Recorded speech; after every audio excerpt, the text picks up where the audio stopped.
Hey everybody, this is Doug Kenny from Relentless and Unstoppable, and today we have Toddy Ruttman, the daughter of 1952 Indy 500 champion Troy Ruttman. How you doing? I'm doing great. Where are you at the moment? I'm in Hayden, Idaho, where I live in the Northwest. Pretty cool. So the Ruttman family is originally from California, right? Well, originally, if you want to get to the brass tacks and the honest bottom line, my father was born in Oklahoma, Moreland, Oklahoma.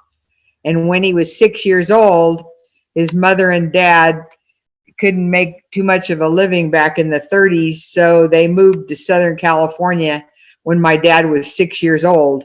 So yes, from 6 years old on, Dad was basically a Californian.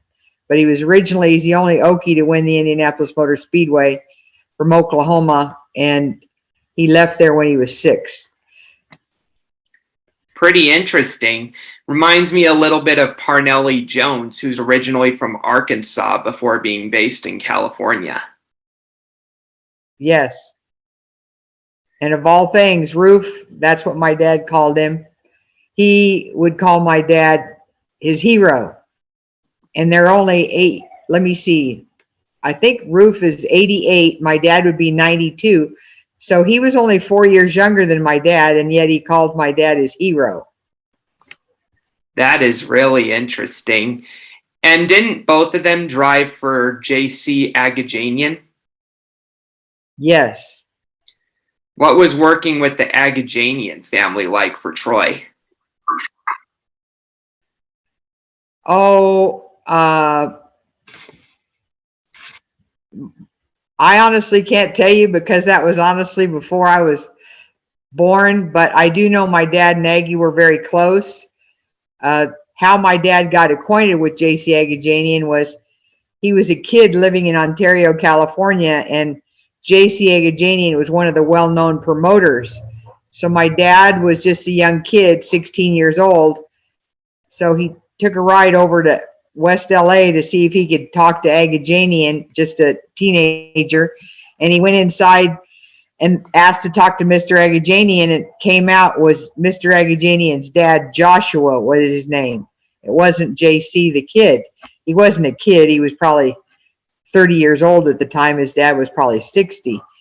So once he got to talk to the right JC Agajanian, my dad asked if he could drive for him. Well, he knew that my dad was underage. So my dad told me this story, so I know it's correct. That he said, come back to me when you're 21, kid. I'm not going to let you drive for me now. So when my dad turned 21, he went back to Mr. Agajanian, and Aggie kept his word. He gave him a ride. That's really incredible. And what did it lead up to that was big?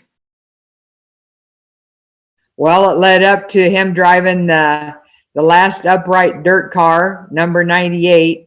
It was a Kuzma Offenhauser engine, and 500 miles later, 250 laps, my dad won the Indy 500, and he was just 22 years and 80 days, and that record still holds today. That is incredible.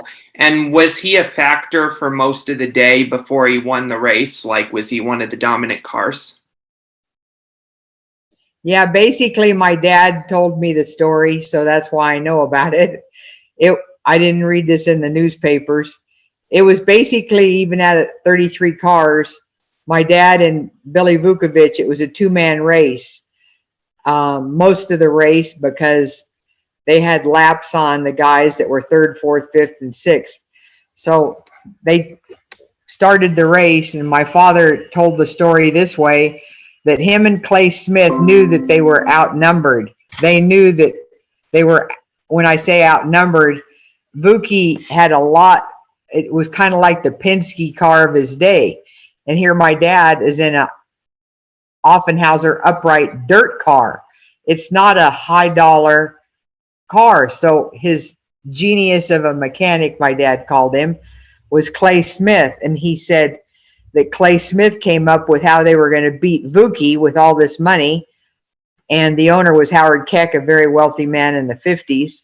How they were going to beat him was on fuel mixture. My father said, if we run a different fuel mixture, we'll only have to make one pit stop and everybody else will have to make two. So we may go slower during the race, but we're going to only have to make one pit stop and we'll be there at the end. Well, what happened was my dad's first pit stop, that equation went all the way out the window because my father's car caught on fire, and my grandfather was actually on the team, and he immediately tried to unbuckle my dad's shoulder harness, and my dad told him, no, Pops, put out the fire. I got to go win this race. So my dad stayed in the car, 2.5-minute pit stop. They put the fire out, and with all that foam and stuff that they were spraying around him, I don't know how he could even breathe, but he did. And he stayed in the car. His tough 22-year-old kid got back out on the track after 2.5-minute pit stop, and now he's trying to catch Vuki. Well, then that equation of one pit stop went out the window because they had a long pit stop. So now they knew they would have to make another one. But then my dad said what happened next was Vuki's second pit stop, they put his lug nut on his rear wheel on backwards. So now Vuki had an excess of a 2-minute pit stop. So what it did to my dad, and his words were, my father's words, I'm quoting him, he said, now it kind of put us even Steven. He said, now all I had to do is reel Vuki in. So my dad's catching Vuki every lap. Both of them had made the 2 pit stops. And so probably the last 50 laps of the race, yes, it was just a Billy Vukovich and Troy Ruttman duel, because Jim Rathman, who was running third, was 3 laps down. So what happened at the end was my mother said Dad was catching him every lap, 1 to 2 seconds. And he said if you kept track of the laps and the amount of time my dad was catching him every lap, Dad would have caught him whether Vuki crashed or not. But what happened with about 8 or 9 laps to go in turn 3, Vuki crashed and my dad went by. And believe it or not, these are my dad's words. I'm telling you, all of this stuff came from my father, not from anybody else. He said, Toddy, I was really more concerned about Billy. He called him Billy. He said, I was concerned about whether he was okay, even though now Dad knows he's leading the Indy 500, which was a big deal in those days. And he came back around and saw Billy outside the race car standing up on the wall. So my dad just backed off the throttle, and his right front tire was showing threads. And the reason why it was showing threads was because halfway through the race, racing on the brick, the right front tire weight came out of my dad's right front tire. So when he was on the not pavement, but the bricks, it was just pounding, almost like my dad was off-roading it. You know what I mean? Like my dad was in a Baja 4000 race instead of on pavement or bricks, because he didn't have like what I would call, nowadays you'd call it a shock absorber. You know, probably 80 mile an hour instead of 150. You know what I mean? And yeah, that's really incredible.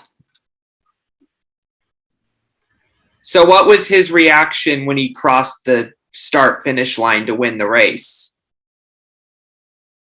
Well, I wasn't there. I wish my mother was here because my mother's still living.